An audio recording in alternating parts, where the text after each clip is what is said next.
هذا الخروف ما عم يسكت يا اولاد، شو نعمل؟ جارنا الالماني سمع الصوت واتصل على البوليس. يا شو رايك نحطه بالبراد؟ حط الخروف عايش بالبراد يا غبي. لا تنسى انا مهندس، لا تقول لي غبي. ما تتخانقوا، عندي حل. شو الحل يا بي؟ مثل العادة أي مصيبة بتصير معه بيحطها بظهر أخوك المسكين. ما عم بسألك أنت، عم بسأل أبي. أخوكم فاشل، هيك ما عم استفيد منه شو يعني، واقف علي بخسارة. هلا بس يجي البوليس بنتفق كلنا بنقول إنه هو اللي جاب الخروف يضحك فيه، خلص.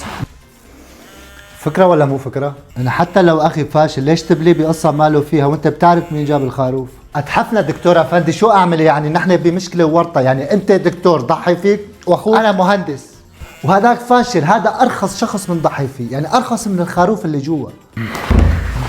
ضحي بسيادة المهندس مو هو اللي جاب الخروف؟ بس بدي أفهم ليش حاط راسك براسي؟ شكلهم وصلوا.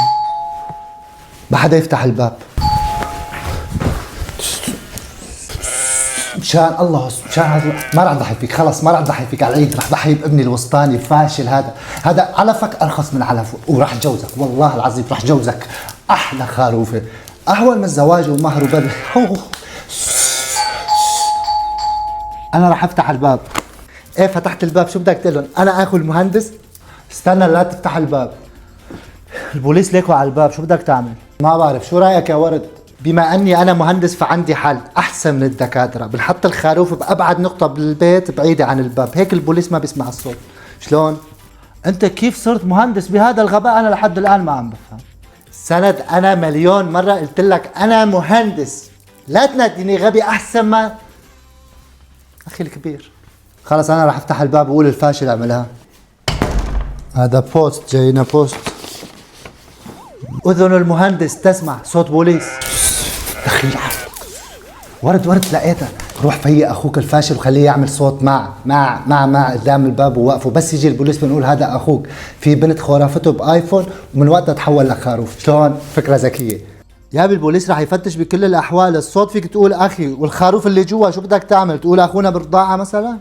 طيب اعطينا حل دكتور افندي.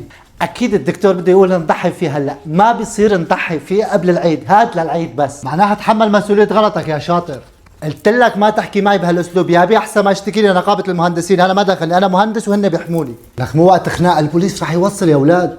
يا بي شو رايك تحملها انت زلمه كبير بالعمر ومقدر وجاي جديد على المانيا، يعني ما بتعرف بالقانون، فيك تقول لهم هيك وبيعفوا عنك. طلع مو بس غبي، ندل كمان. عم تسمع بعينك كيف عم يحكي معي؟ لقيتها. اذا انا مهندس وما حليتها انت بدك تحلها يا بي؟ يا سيدي لقيتها. هات تحفنا يا بي. شو لقيت؟ بنروح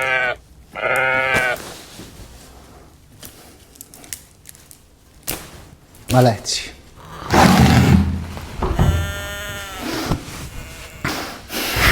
شكلي جوعان.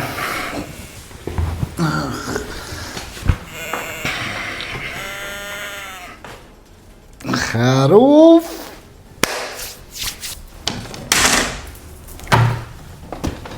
لقيتها يا ابي، شو رايك نربط الخروف نعلقه على البرندة برا هيك تحت البرندة، نربطه بحبلة.